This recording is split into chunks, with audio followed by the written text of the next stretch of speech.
नमस्कार। सुरक्षित घर बनाउने अभियानलाई सफल बनाउन सञ्चालन गरिएको यस एसिपी सुरक्षित घर निर्माण युट्युब च्यानलमा म रोशन यहाँहरूलाई हार्दिक स्वागत गर्दछु र यहाँहरूको साथका लागि विशेष धन्यवाद पनि व्यक्त गर्न चाहन्छु। आज म प्रिफ्याब घरसँग सम्बन्धित केही अचम्मका कुरा गर्दैछु जुन आँखाले नदेखि विश्वास गर्न गाह्रो हुन्छ। भिडियोलाई पुरा हेरेर लाइक, सेयर र च्यानललाई सब्स्क्राइब गरी सुरक्षित घर बनाउने अभियानमा साथ दिनुहुनेछ भन्ने अपेक्षा गर्दछु। आउनुहोस् भिडियो सुरु गरौँ।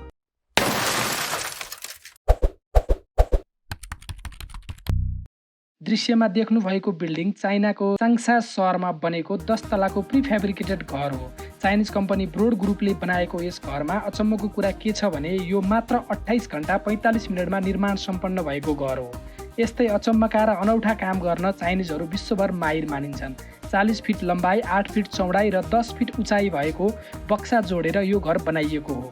मुख्य कुरा के हो भने यो घर यति छोटो समयमा निर्माण भए पनि यो पूर्ण रूपले भूकम्प प्रतिरोधी छ र बलियोको हिसाबले नेपालमा बन्ने आरसीसी घरभन्दा केही कम छैन।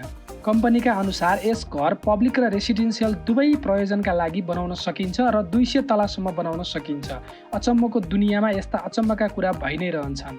धेरै सोधिने प्रश्नमध्ये प्रिफ्याब घर बनाउन कति समय लाग्छ पनि एक हो, जसको उत्तरका लागि यो भिडियो पर्याप्त छ।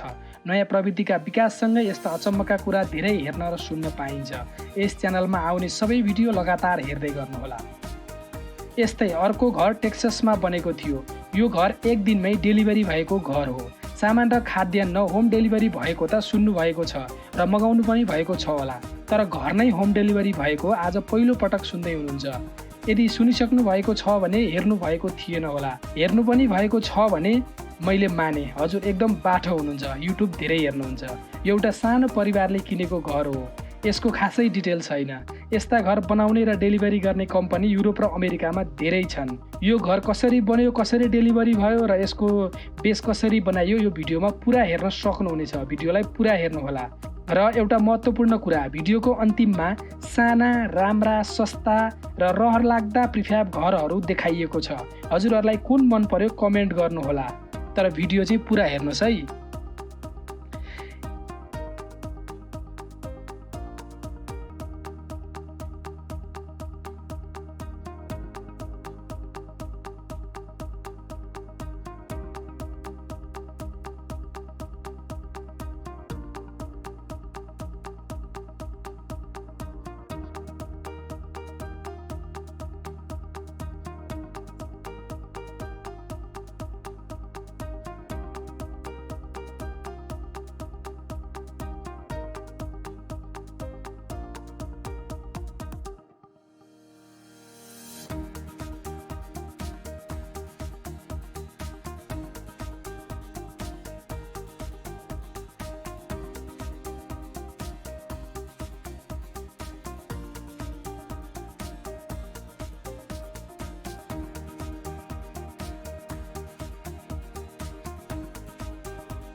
यति भन्दै म आजको यस भिडियोबाट बिदा हुन चाहन्छु। यस्तै खालका अन्य धेरै सामग्रीहरू लिएर म फेरि आउनेछु। त्यतिन्जेलसम्मको लागि मलाई बिदा दिनुहोस्। हजुरहरूको दिन शुभ रहोस्। धन्यवाद।